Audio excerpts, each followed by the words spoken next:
since they were in primary school together. It had only taken them this long to get hitched because they'd been focusing on building their B&B business in the rambling farmhouse that Todd's parents had left to him after they'd emigrated to the south of France.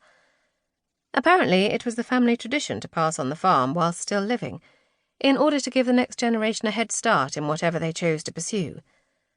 I privately thought that some people had all the luck. I'd been maid of honour back in May for that wedding, and it had been a beautiful occasion. Prior to all of the weddings had been the funeral. A village man named Jim Holmes had met his end when he'd fallen into a hole and broken his neck. Jim had been my allotment neighbour. I'd done my best to figure out what had happened to him when the police had expressed their doubts that there had been any foul play involved in Jim's death.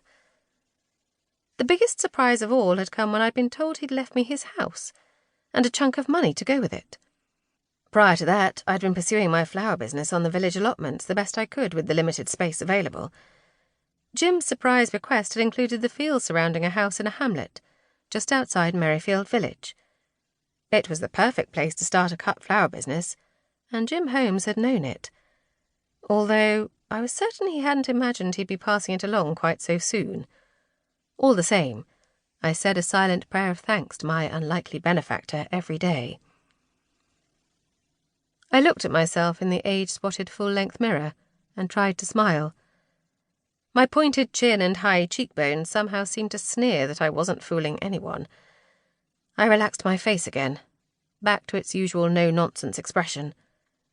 People, mostly men, had often informed me, mostly unasked, that there was something intimidating about my mannerisms.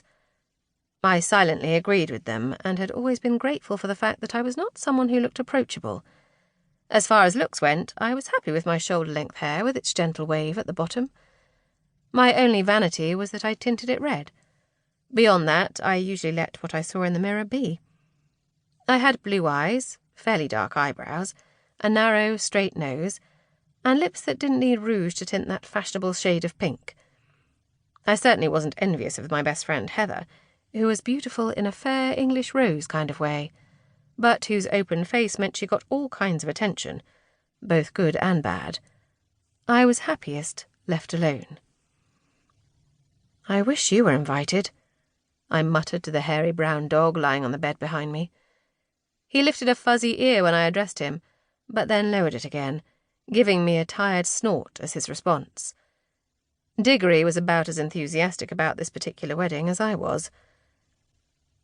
I looked back at my reflection in Jim Holmes's old mirror and wondered if it was obvious that I was trying too hard.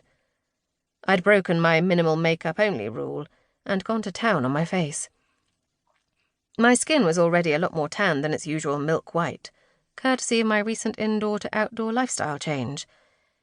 It meant I didn't actually have any foundation or concealer to hand that matched my skin, but also, fortunately, the weather and hard work seemed to have worked some magic on my skin. I currently had 0 blemishes. I was 27 and had long since discovered that spots, albeit only a few, do indeed stick with you long beyond your teenage years. I batted my pumped-up eyelashes and asked myself what all of this was for. It's armour, I decided, before giving myself the final once-over, saying goodbye to Diggory and walking out of the door to go to the wedding of my childhood sweetheart. Perhaps it's exaggerating to call him a childhood sweetheart, I considered when I stood outside the quaint Kingston Hill chapel. The bells were already ringing in celebration of the special day. I felt the same butterflies floating around in my stomach that I'd experienced as a teenager, when I had been totally and utterly in love with Spencer Byrne. Everyone from Merrifield and the surrounding villages had attended the local comprehensive school in Kingston Hill. That was where I'd first laid eyes on Spencer. He'd been in the year above me, and was very popular with girls. I hadn't been particularly popular with anyone, but there had come a time around sixth form when I decided that I liked myself, so it didn't matter what others thought about it. Back then it had been a surprise that this actually translated into people liking me a whole lot more. In between manically studying for my A-levels, I'd finally bitten the bullet and had gone to ask Spencer out, only for him to ask first. We'd gone on a couple of dates, but then the school year had ended. Spencer had left on a gap year.